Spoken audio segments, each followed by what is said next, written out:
Hello दोस्तों, study बनो channel में आप लोगों का स्वागत है। चलिए आज बात करते हैं 10वीं क्लास का हिंदी का क्वेश्चन जो आप लोगों को 2026 परीक्षा के लिए बहुत ही इंपॉर्टेंट प्रश्न है। बीबीआई प्रश्न है, 25 प्रश्न है, जिसमें से आप लोगों को 10 प्रश्न जरूर से ज़रूर परीक्षा में पूछी जाएगी। क्या है? पहला नंबर प्रश्न बहुत ही इंपॉर्टेंट है। बीबीआई प्रश्न क्या है कि वाणी कब 20 के समान हो जाती है?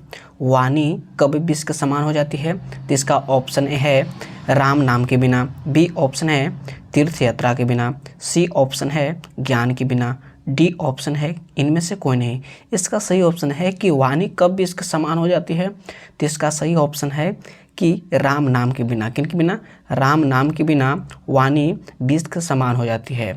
दूसरा नंबर प्रश्न है कि स्वदेशी किस कवि की रचना है? जो स्वदेशी जो है किस कवि की रचना है? स्वदेशी किस कवि की रचना है? तो इसका ऑप्शन ए है धनानंद, बी ऑप्शन है सुमित्रानंद पंत, और सी ऑप्शन है रामधारी सिंह दिनकर, और डी ऑप्शन है प्रेमधन। इसका सही ऑप्शन है कि स्वदेशी किस कवि की रचना है? तो प्रेमधन की है। किनकी? प्रेमधन कवि की रचना है।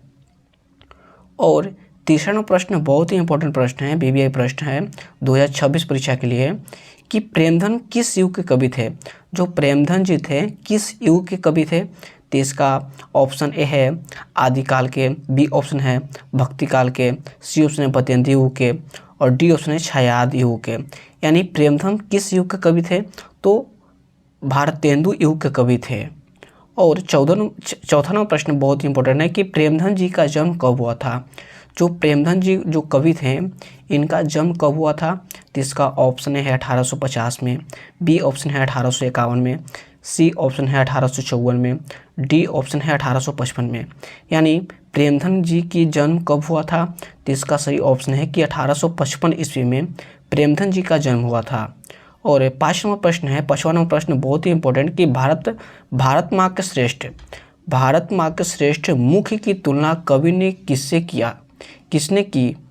इसका 5वां नंबर प्रश्न बहुत ही इंपॉर्टेंट है। यह प्रश्न बीबीआई प्रश्न है क्या कि भारत माँ के श्रेष्ठ मुख की तुलना कवि ने किससे की? तो इसका ऑप्शन ए है सुरेश, बी ऑप्शन है कंचन, सी ऑप्शन है पुष्प, और डी ऑप्शन है छाया युक्त चंद्र।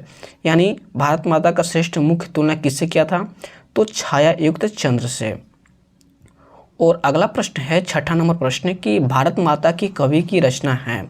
जो भारत माता की जो कवि की रचना है, भारत माता किस कवि की रचना है? तो इसका ऑप्शन ए है रामधारी सिंह दिनकर, बी ऑप्शन है प्रेमधन, सी ऑप्शन है सुमित्रानंद पंत, और डी ऑप्शन है कुंवर नारायण। यानी भारत माता किस कवि की रचना है? तो इसका सही ऑप्शन है कि सुमित्रानंद पंत की है। और 7वां नंबर प्रश्न है कि भारत माता का आंचल कैसा है? जो भारत माता को आंचल जो है कैसा है? तो इसका ऑप्शन है नीला, बी ऑप्शन है लाल, सी ऑप्शन है गीला, और डी ऑप्शन है धूल भरा। यानी भारत माता का आंचल कैसा है? तो धूल भरा है। कैसा? धूल भरा। और 8वां नंबर प्रश्न है कि सुमित्रानंद पंत ने मिट्टी की प्रतिमा उदासीन किसे कहा? ये प्रश्न बहुत ही इंपॉर्टेंट है, बीबीआई प्रश्न है 2026 परीक्षा के लिए। ये प्रश्न हर साल पूछी जाती है कि सुमित्रानंद पंत ने मिट्टी की प्रतिमा उदासीन किसको कहा है? तो इसका ऑप्शन है मूर्ति, बी ऑप्शन है माता, बी ऑप्शन है विमाता, और डी ऑप्शन है भारत माता। यानी सुमित्रानंद पंत ने मिट्टी की प्रतिमा उदासीन किसे कहा? तो भारत माता को कहा। किसको? भारत माता को। और 9वां नंबर प्रश्न है कि पंत जी का जन्म कब हुआ था? यानी सुमित्रानंद पंत जी का जन्म कब हुआ था? तो इसका ऑप्शन है 1899 में, बी ऑप्शन है 1900 ईस्वी में, सी ऑप्शन है 1901 में, और डी ऑप्शन है 1902 में। यानी सुमित्रानंद पंत का जन्म कब हुआ था? तो 1900 ईस्वी में सुमित्रानंद पंत जी का जन्म हुआ था। और 10 नंबर प्रश्न है कि अग्नेय का जन्म कब हुआ था? अग्नेय जी का जन्म कब हुआ था? तो इसका ऑप्शन है 1918 ईस्वी में, बी ऑप्शन है 1911 में, सी ऑप्शन है 1912 में, और डी ऑप्शन है 1913 में। यानी अग्नेय जी का जन्म कब हुआ था? तो अग्नेय जी का जन्म 1911 ईस्वी में हुआ था। आपको लिए बहुत ही मेहनत करते हैं, कृपया चैनल को सब्सक्राइब करें, बेल आइकन को प्रेस करिए, और ज़्यादा से ज़्यादा शेयर करिए, और वीडियो को लास्ट तक देखिएगा। क्या है? 11वां प्रश्न बहुत ही इंपॉर्टेंट है कि हिरोशिमा के कवि कौन हैं? जो हिरोशिमा जो है इसका कवि कौन है? तो इसका ऑप्शन है रामधारी सिंह दिनकर, बी ऑप्शन है कुंवर नारायण, सी ऑप्शन है अग्नेय, और डी ऑप्शन है जीवनानंद दास।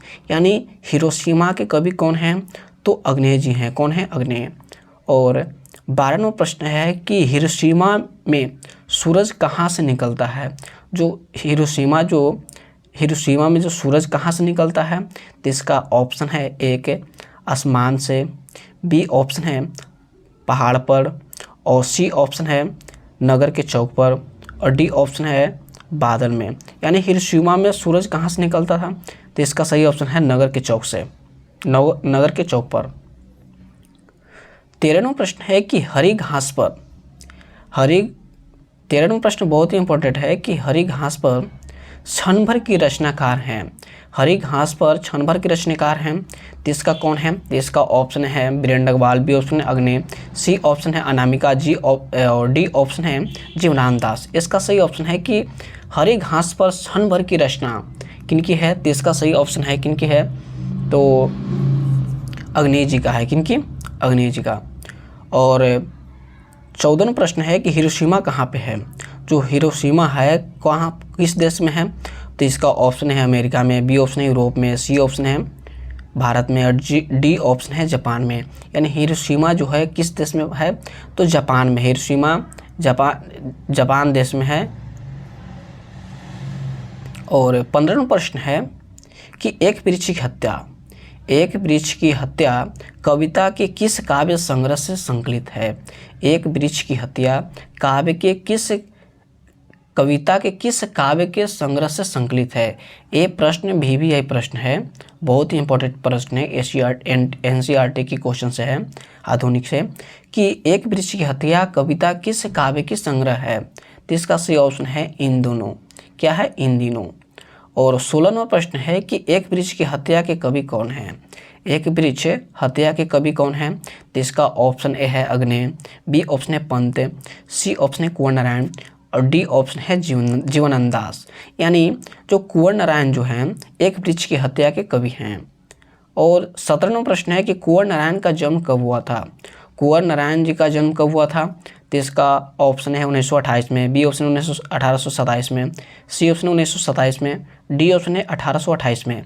ये प्रश्न बहुत ही इंपॉर्टेंट प्रश्न है, खास करके तो जो कवि के जो जन्मदिन है, मृत्यु है, ये प्रश्न से तो कम से कम तो 2-3 तो प्रश्न आ ही जाते हैं कि कुंवर नारायण का जन्म कब हुआ था? तो इसका सही ऑप्शन है 1927 ईस्वी में कुंवर नारायण जी का जन्म हुआ था।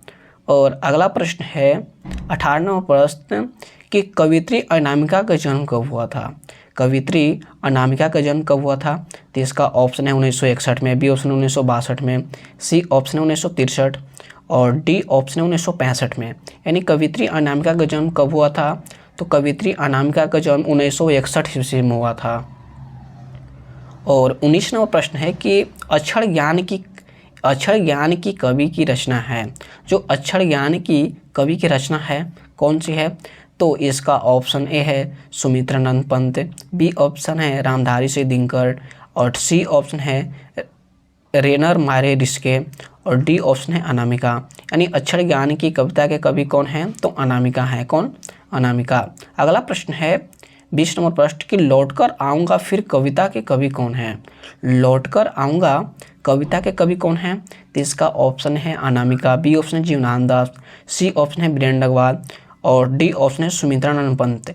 यानी लौटकर आऊँगा कविता के कवि कौन हैं? तो इसका सही ऑप्शन है कि जीवनानंद दास है। कौन? जीवनानंद दास। ये प्रश्न बहुत ही इंपॉर्टेंट प्रश्न है VVI, ये प्रश्न तो हर साल पूछी जाती है परीक्षा में कि लौटकर आऊँगा फिर कविता के कवि कौन है, इससे सब्जेक्टिव भी आता है, तो जीवनानंद दास हैं। और 21 नंबर प्रश्न है कि धरती कब तक घूमेगी कहानीकार कौन है?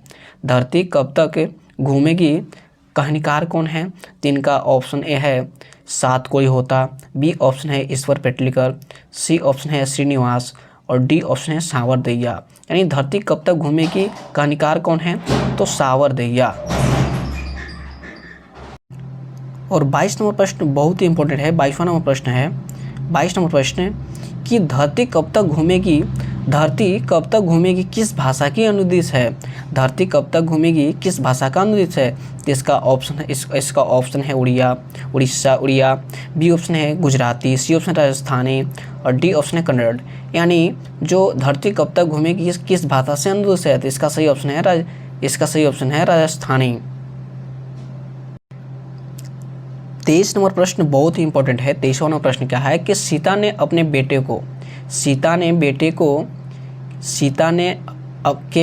ने सीता को कितने रुपये महामारी खर्च देने का निर्णय लिया था। तो इसका ऑप्शन है, ये प्रश्न तो बहुत ही इंपॉर्टेंट प्रश्न है, बीवीआई प्रश्न है। तो इसका ऑप्शन है 50 रुपये, बी ऑप्शन 75, सी ऑप्शन 100 रुपये, डी ऑप्शन है 60 रुपये। यानी जो सीता ने अपने बेटे को कितने महामारी खर्च दिया था, तो इसका सही ऑप्शन है कितने, तो 50 रुपये। अगला प्रश्न है 24 नंबर प्रश्न है कि सीता को अपने घर में कैसा महसूस होता था। सीता को अपने घर में कैसा महसूस होता था। तो इसका ऑप्शन ए है घुटन, बी ऑप्शन है आनंद, सी ऑप्शन है खुशी और डी ऑप्शन है सुख। यानी सीता को अपने घर में कैसा महसूस होता था। तो इसका सही ऑप्शन है घुटन महसूस होता था। क्या होता था, घुटन महसूस होता था। 25 नंबर प्रश्न बहुत ही इंपॉर्टेंट है कि धरती कब तक घूमेगी। धरती कब तक घूमेगी कहानीकार का प्रमुख पात्रा कौन है। धरती कब तक घूमेगी कहानीकार का प्रमुख पात्रा कौन है। तो इसका ऑप्शन ए है पंपाती, इसका ऑप्शन है पंपाती, बी ऑप्शन है मगमा, सी ऑप्शन है लक्ष्मी और डी ऑप्शन है सीता। यानी धरती कब तक घूमेगी कहानीकार का प्रमुख पात्रा कौन है, तो सीता है। कौन है, सीता। और 25 प्रश्न से अपनी वाणी को विराम देते हैं और स्टडी बुनो चैनल को सब्सक्राइब करें, बेल आइकन को प्रेस करें और ज़्यादा से ज़्यादा शेयर करें। मिलते हैं नेक्स्ट वीडियो में। जय हिंद, जय भारत।